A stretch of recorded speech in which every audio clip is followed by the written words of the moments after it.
네, 오늘은 금요 기도회이기도 하지만 동시에 우리 관악교회 청년부 MT 저녁 경건회로 모였습니다. MT, 멤버십 트레이닝이죠. 이 MT는 우리가 누구인지 확인하면서 교제하는 시간입니다. 그렇다면 교회인 우리는 어떤 사람들일까요? 교회라면 분명하게 가지고 있어야 할 어떤 것을 참된 교회의 표지라고 합니다. 세 가지가 있죠. 뭐가 있죠? 말씀에 정확한 선포가 있고, 성례에 올바른 집행이 있고, 권징의 정당한 시행. 이것을 참된 교회의 세 가지 표지라고 합니다. 근데 이 표지들은 적어도 두 가지 사실이 전제되어야지만 가능한 것들입니다.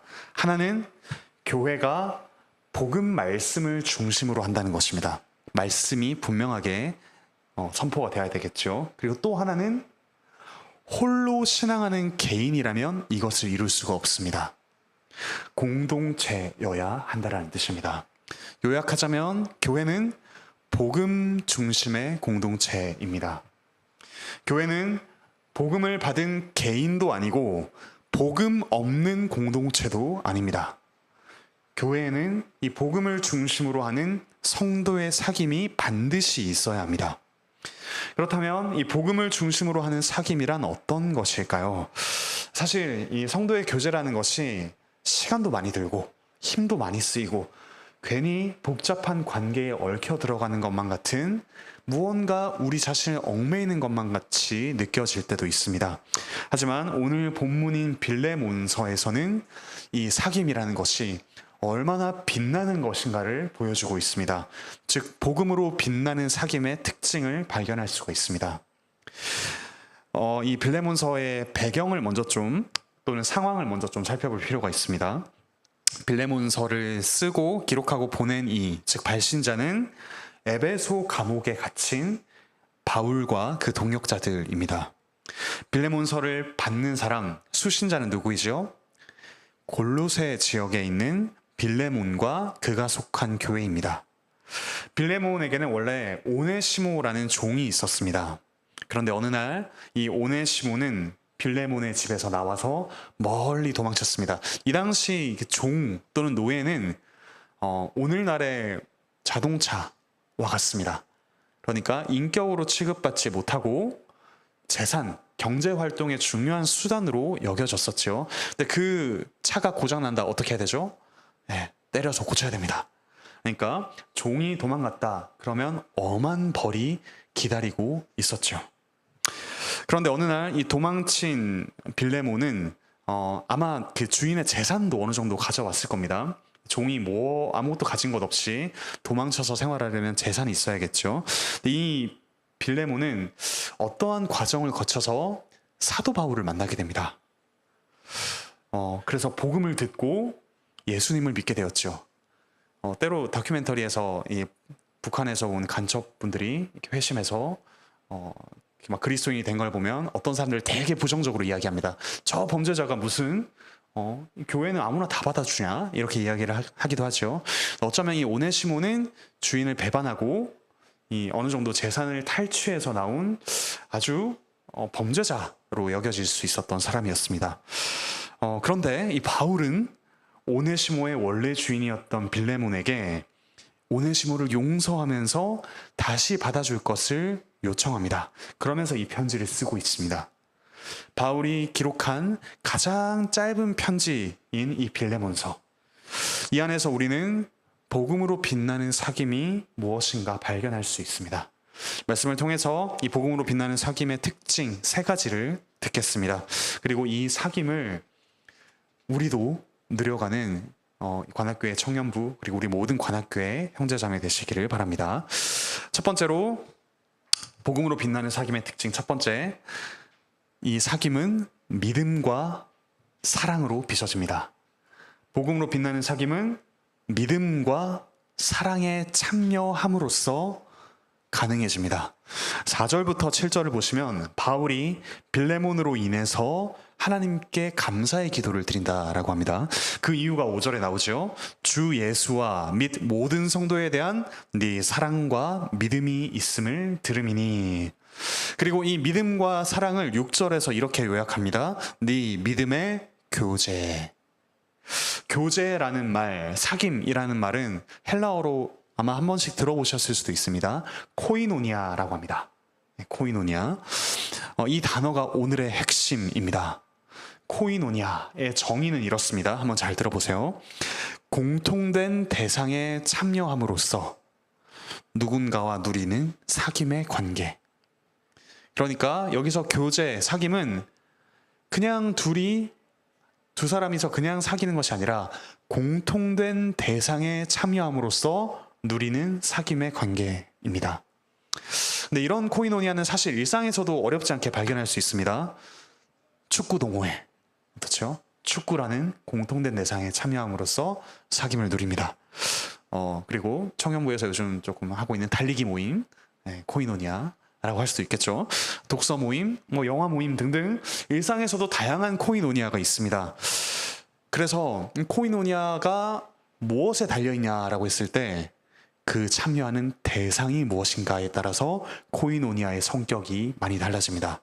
교회인 우리가 참여하는 코이노니아의 대상은 바로 오늘 본문에 따르면 믿음과 사랑입니다.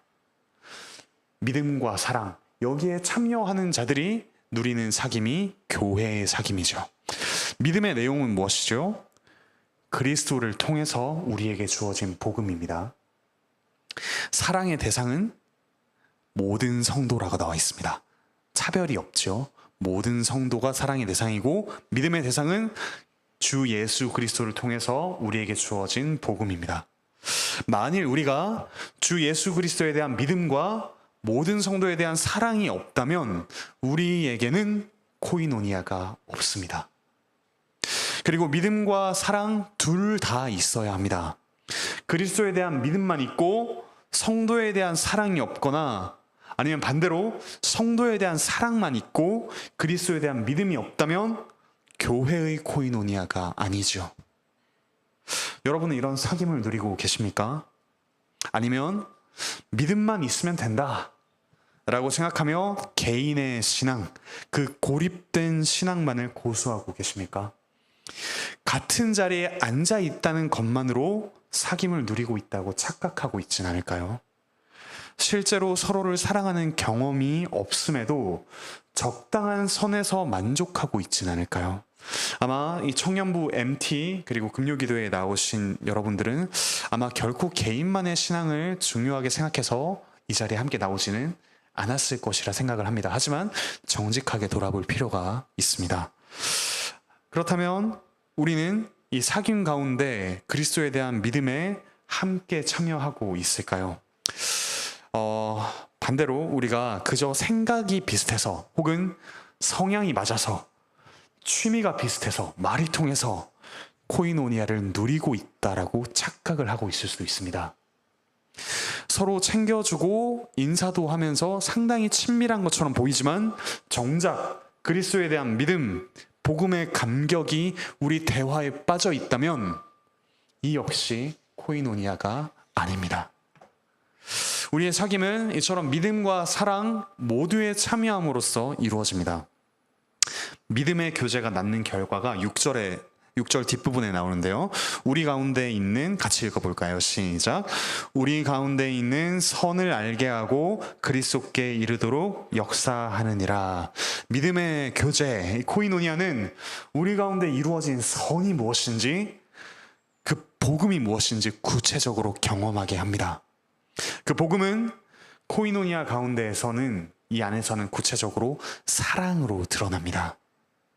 그리고 그 사랑은 그냥 우리 사랑하네, 이 정도면 충분히 사랑해라고 자기를 축하하는 데서 그치지 않고 그리스도에게로 자라가게 합니다.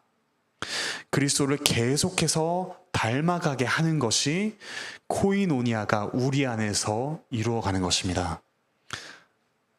우리의 사귐이 공허함만을 낳는다면 과연 주 예수에 대한 믿음과 모든 성도에 대한 사랑이 우리 가운데 있는지, 우리가 그 가운데 참여하고 있는지 돌아보아야 한다는 뜻입니다. 그리고 사귐이 풍성해질 때 7절과 같은 결과를 낳기도 합니다. 같이 읽어볼까요? 7절입니다. 시작. 형제여, 성도들의 마음이 너로 말미암아 평안을 얻었으니 내가 너의 사랑으로 많은 기쁨과 위로를 받았노라. 여기서 평안함을 얻었다라는 말은 상쾌해졌다, 생기를 얻었다라는 뜻입니다. 믿음과 사랑으로 사귐에 참여하는 지체가 있다면 그 사람을 통해서 서로의 마음이 상쾌해집니다. 왜 그럴까요?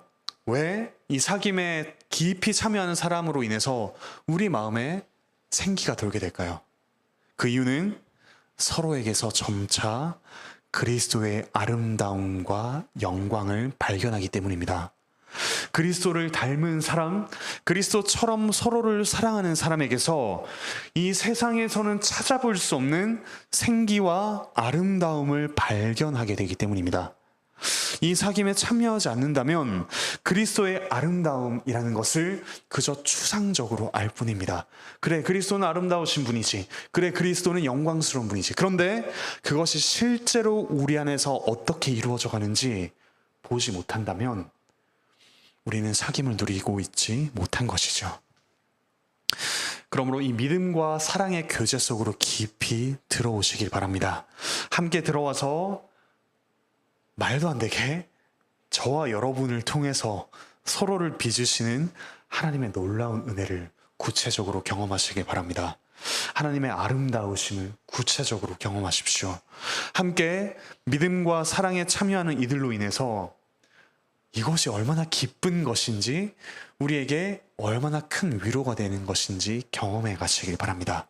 우리가 청년부로 모이는 이유, 관악교회 속에서 서로 교제하는 이유는 바로 이와 같은 사귐을 누리기 위해서입니다. 이것이 중요한 사귐의 이유, 그리고 유익이라고 할 수가 있습니다.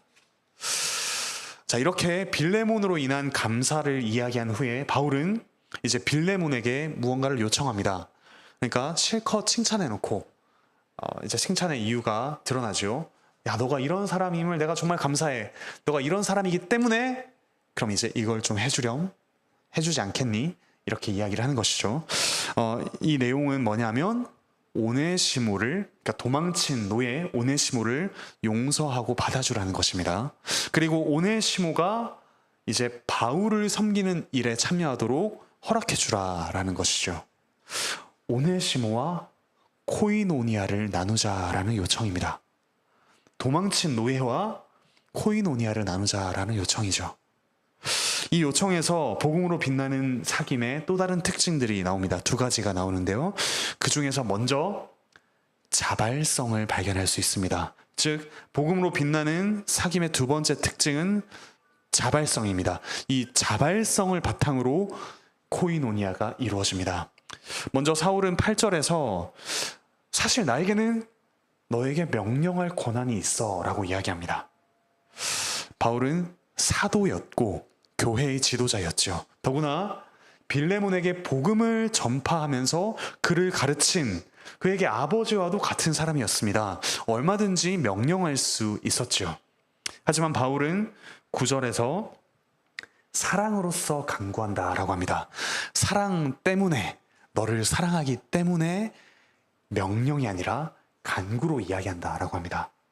그리고 약간 자신의 신세를 익살스럽게 이야기하죠.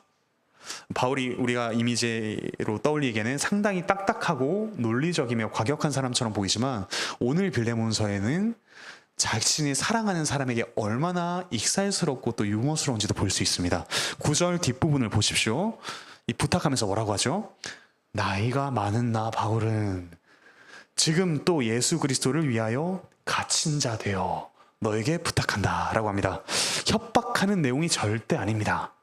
빌레몬의 긍휼과 사랑에 기대는 표현이죠. 이런 말로 풀어볼 수 있겠습니다. 빌레몬아, 너를 사랑하는 나 바울이 이렇게 늙어버렸지 않냐? 그런데 심지어 감옥에 갇혀 있어. 그런 내가 너에게 사랑으로 부탁하는 말을 들어주지 않을래?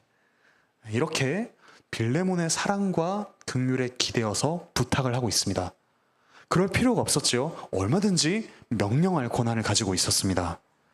그런데도 이렇게 사랑으로 부탁하면서 10절에서는 빌레몬뿐만 아니라 오네시모를 향한 사랑도 표현합니다.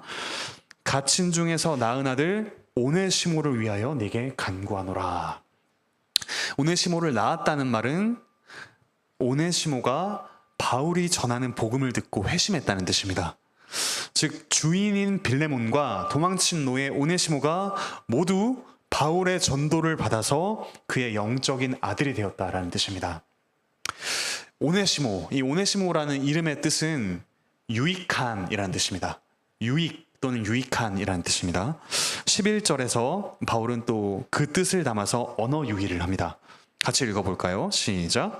그가 전에는 네게 무익하였으나 이제는 나와 네게, 그렇죠. 네. 오네시모라는 유익한이라는 이름을 이렇게 언어 유희로 사용해서 전엔 무익했지만 이제 너와 나에게 유익하다라고 하죠. 오네시모가 전에는 주인을 배신하고 재산을 훔쳐서 도망칠 만큼 무익했지만 이제 그리스도를 믿고 사랑하기 때문에 오네시모는 바울과 빌레몬에게 유익한 사람, 그 사람으로 성장하고 있다라고 합니다. 바울은 오네시모를 향한 사랑을 담아서 12절에서 그를 신복이라고 부릅니다. 보통 신복이라면 무슨 하수인, 심부름꾼 생각하기 쉽지만 신복은 심장이라는 뜻입니다.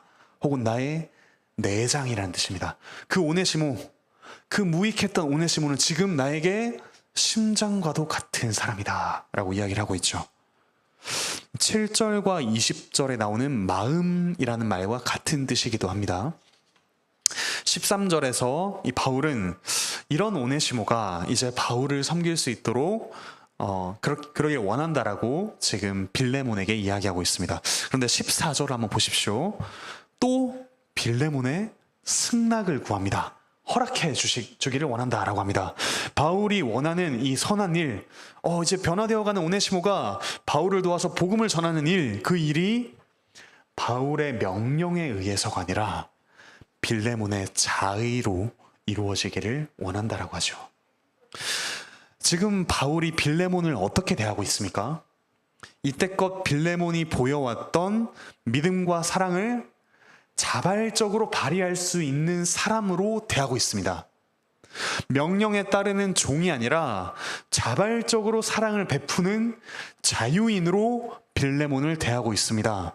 이때껏 빌레몬은 바울이 가르치는 대로 행하면서 그의 명령을 잘 따라왔습니다. 이제는 바울과 코이노니아를 누리는 사람으로서 그리스도를 닮아 성숙한 사람으로서 자발적으로 믿음과 사랑을 보일 때라고 강하게 권면을 합니다. 빌레몬이라는 이름에도 뜻이 있는데요. 그 뜻은 사랑받는 이라는 뜻입니다. 바울은 빌레몬을 정말로 사랑받는 자답게 대하면서 이제 빌레몬이 사랑받는 자답게 행할 것을 요청하고 있습니다. 그리고 21절에서는 빌레몬에 대한 사랑과 신뢰를 담아서 이렇게 이야기합니다. 같이 읽어볼까요? 시작. 나는 네가 순종할 것을 확신함으로 네게 썼노니 내가 말한 것보다 더 행할 줄을 아노라. 네, 소위 가스라이팅이 아닙니다. 신뢰하면서 사랑으로 이야기하고 있는 것이죠. 이처럼 사귐, 코이노니아는 상대방을 기계나 종처럼 대하지 않습니다. 협박하거나 소위 가스라이팅을 해서 상대방을 지배하지 않습니다. 도리어 그 사람이 가진 자유와 이때껏 보여왔던 믿음과 사랑을 최대한 발휘할 수 있도록 독려합니다. 참으로 형제 자매를 그 사람답게 만들어주는 것이 사귐입니다. 주일 예배 후에 남아서 교제하는 건 사실 상당한 시간과 힘이 드는 일입니다. 그리고 주중에도 시간을 내서 서로를 위해서 기도하면서 또 믿음과 사랑을 나누는 건 보통 일이 아닙니다. 얽히지 않아도 될 관계에 얽히는 것만 같고 이런 귀찮은 관계에 매이는 것만 같죠. 하지만 이 사귐이야말로 우리에게 자발적으로 선을 행하면서 그리스도를 닮아가는 자유를 줍니다. 우리를 우리답게 만들어 줍니다. 선을 행할 용기와 의지가 없던 우리에게 참으로 서로를 사랑하며 용납할 힘과 기회를 줍니다. 그러므로 자유인으로서 사귐에 참여하시길 바랍니다. 뭘 그렇게까지 해야 하나? 라는 생각에 매이지 마시길 바랍니다. 그리고 누군가의 명령이 있어야만 행하는 그런 종이 되지 마시길 바랍니다. 자발적으로 믿음과 사랑의 사귐으로 더 깊이 들어오시길 바랍니다. 이 사귐 속에서 정말로 내가 나다워지는 것, 그 큰 자유와 유익을 누려가시길 바랍니다. 이제 복음으로 빛나는 사귐의 마지막 특징을 살펴볼 차례입니다. 그 특징은 바로 동일시입니다. 동일하게 여기는 것이죠. 복음으로 빛나는 사귐에 참여할 때 우리는 자신과 상대방을 동일시하는 경험을 합니다.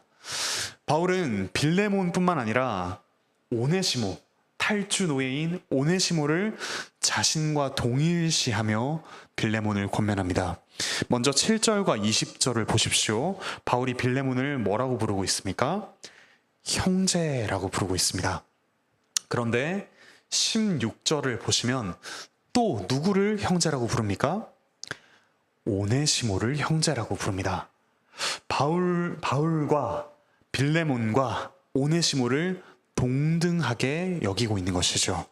물론 여기서 형제로 둘자라라는 표현은 직접적으로 오네시모를 종에서 해방해 주라 라는 뜻은 아닙니다. 뒤에 21절이 약간 그런 뜻을 담고 있습니다. 오히려 여기서는 그를 용서하라, 존귀하게 여겨라 라는 뜻입니다. 그런데 17절을 한번 보십시오. 바울은 빌레몬과 자신이 동력자라고 이야기합니다. 여기서 동력자라는 말은 코이노니아를 나누는 사람이라는 뜻입니다. 그 단어도 코이노니아와 상당히 비슷합니다. 만약 빌레몬이 바울과 같은 코이노니아를 누리고 있다면 오네시모를 영접하기를 바울을 영접하듯이 하라라고 이야기를 하고 있죠. 그리고 여기서 한 걸음 더 나아갑니다. 18절을 보십시오. 그가 만일 내게 불의를 하였거나 내게 빚진 것이 있으면 그것을 내 앞으로 계산하라. 바울은 오네시모를 지금 자신과 동일시하고 있습니다. 오네시모를 바울처럼 높일 뿐만 아니라 바울 자신이 기꺼이 오네시모만큼, 즉 빌레몬에게 손해를 준 사람이 된 것처럼 낮추고 있는 것이죠. 바울은 지금 빌레몬을 자신과 같은 코이노니아를 누리며 그리스도를 닮아가는 동등한 사람으로 여겼습니다. 그리고 이제 탈주 노예 오네시모를 자신과 같은 형제로 동일시합니다. 그뿐만 아니라 자신을 기꺼이 탈주 노예 오네시모와 동일시하고 있죠. 자신이 기꺼이 오네시모가 입힌 손해를 책임지겠다라는 말입니다. 탈주 노예가 질 책임 어떤 것이었죠? 엄청난 것이었습니다. 재산상의 손해, 이걸 배상할 뿐만 아니라 잔인한 방식으로 이루어지는 사형, 심지어 십자가형도 이 탈주 노예가 져야 할 책임이었습니다. 물론 바울에게 이 빌레몬이 이렇게 대하지는 않을 것입니다. 하지만 바울은 그와 같은 책임마저 자신이 대신 지겠다라고 이야기하고 있습니다. 그리고 약간 또 익살스럽게도 19절에서 빌레몬이 바울에게 진 빚은 바울이 따지지 않겠다라고 이야기합니다. 따지지 않겠다라고 말함으로써 따지는 그런 익살이죠. 나는 네가 나에게 진 빚을 너에게 말하지 않겠다라고 말함으로써 이미 말하고 있는 것이죠. 이런 방식으로 빌레몬이 바울에게 진 빚을 말하지 않겠다고 하지만 사실 빌레몬은 바울에게 엄청나게 큰 빚을 지고 있었습니다. 어떤 빚이었을까요? 복음의 빚이었습니다. 빌레몬은 바울에게 그 무엇으로도 갚을 수 없는 복음의 빚을 지고 있었습니다. 하지만 바울은 빌레몬이 만약 오네시모를 용납하고 형제로 대한다면 이 빌레몬이 바울 자신에게 진 빚은 하나도 따지지 않겠다라고 이야기를 하고 있습니다. 물론 전도했다고 해서 자기가 무슨 권리를 가지는 것이 아니죠. 하지만 자신이 자신을 통해서 주님께서 은혜를 베풀어 주셨다면 이 역시 사실 큰 은혜일 건데 나는 너에게 이런 것에 대해서 어떤 요구도 하지 않겠다 라고 이야기를 하고 있는 것입니다. 바울은 지금 생색을 내는 것이 아닙니다. 빌레몬에게 복음의 원리를 따르라고 유머스럽게 그리고 부드럽게 권면하고 있는 것입니다. 그리고 20절에서 이렇게 이야기하죠. 오 형제여 나로 주 안에서 너로 말미암아 기쁨을 얻게 하고 라고 합니다. 여기서 기쁨이라는 말은 유익이라는 뜻입니다. 유익. 무엇과 닮은 말이죠? 오네시모. 예. 그리고 실제로 헬라어도 오네시모와 비슷합니다. 오네시모와 같은 뿌리를 가진 말입니다. 그러니까 마치 지금 주 안에서 오네시모를 얻게 해달라. 그리고 그것이 나에게 기쁨을 얻게 하는 일이다. 라는 그런 의미를 전달하는 언어 유희를 하고 있죠. 자, 지금 바울의 모습 쭉 한번 살펴봤는데 어떻습니까? 누구와 닮아 있습니까? 바울은 지금 그리스도와 닮아 있습니다.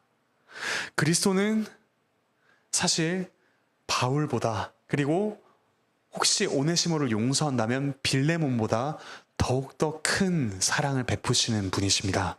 그리스도는 탈주 노예가 아니라 탈주한 피조물, 배반한 피조물인 우리를 용납하시면서 자유롭게 하셨습니다. 이를 위해서 그리스도께서는 우리와 그분 자신을 동일시 하셨습니다.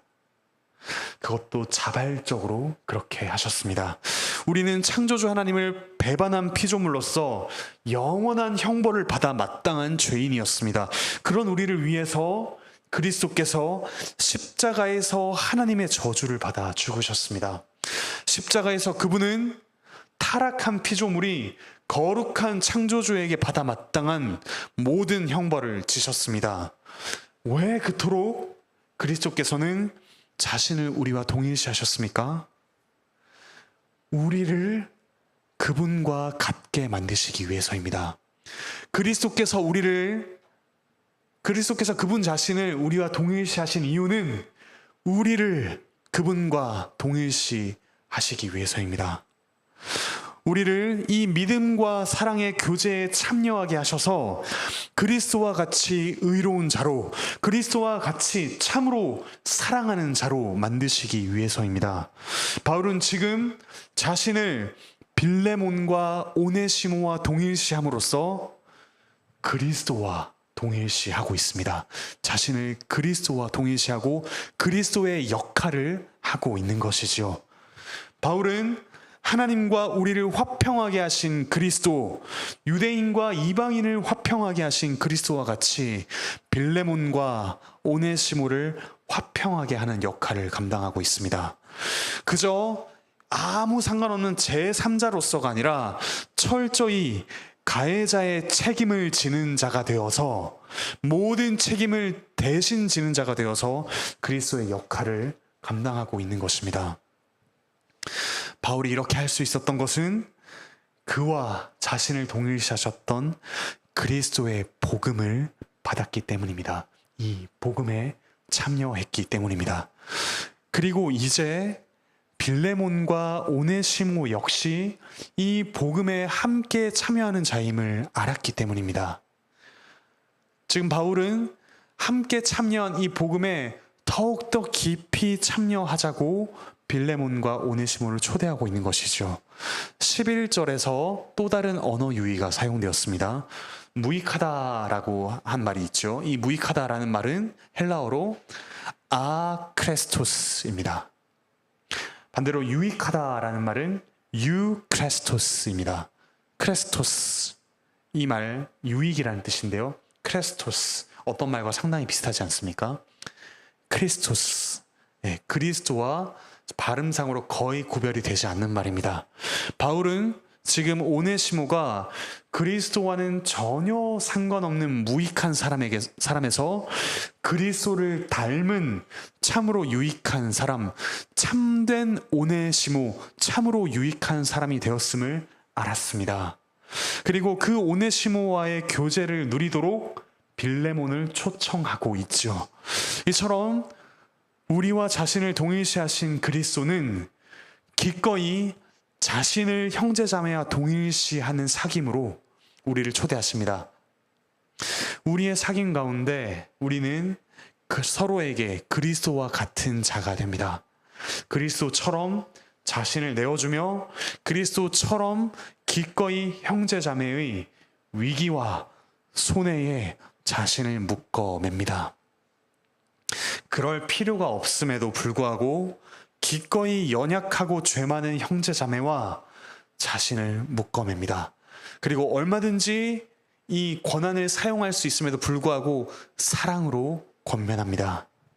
이것이 바로 그리스도께서 우리와 사귀기 위해 행하신 일이라는 사실을 분명히 알기 때문입니다. 사랑하는 관악교회 형제자매 여러분, 청년부 여러분, 이 사귐 속으로 깊이 들어오십시오. 상대방을 관찰하고 계산하면서 이 관계에 얼마나 발을 들여야 적당할까 너무 고심하지 마십시오. 그리스도께서는 이런 저와 여러분을 사귐 속으로 초대하기 위해 우리의 삶 속으로 기꺼이 뛰어드셨습니다. 형제자매와 함께 울고 함께 웃는 이 사귐 속으로 깊이 들어오십시오. 서로의 안부를 묻고 고민이 무엇인지 관심을 가지면서 기도하는 사귐을 맺어가시기 바랍니다. 혹시 재정적인 어려움을 겪고 있진 않은지, 어떤 정서적인 어려움을 겪고 있진 않은지 살피시길 바랍니다. 그리고 도울 수 있는 만큼 바울이 그러했듯이, 그리고 지금 바울이 빌레몬에게 요청하고 있듯이 기꺼이 시간과 힘과 재정을 사용하시길 바랍니다. 그리고 무엇보다 서로에게 이 복음을 이야기해 주시길 바랍니다. 우리를 위해 기꺼이 자신을 내어주신 그리스도, 우리와 자신을 동일시하신 그리스도, 그럼으로써 우리가 그분과 같아지도록 영원한 사귐으로 초대하시는 그리스도를 이야기하시기를 바랍니다. 이 사귐 외에 어디서 이토록 풍성한 복음을 누릴 수 있겠습니까? 고립된 신자 혹은 복음 없는 사귐에 머물러 있지 마십시오. 이 믿음과 사랑의 사귐 속으로 깊이 들어오시길 바랍니다. 말씀을 맺겠습니다. 복음으로 빛나는 사귐의 특징 3가지를 들었습니다. 복음은 주 예수 그리스도에 대한 믿음과 모든 성도에 대한 사랑으로 빚어집니다. 그리고 자발적으로 사귐에 깊이 들어가며 우리는 참으로 우리 자신다워집니다. 그리고 참으로 상대방다워지게 해줍니다. 또한 형제자매와 자신을 동일시함으로써 우리는 우리와 자기를 동일시하신 그리스도, 그분을 닮아갑니다.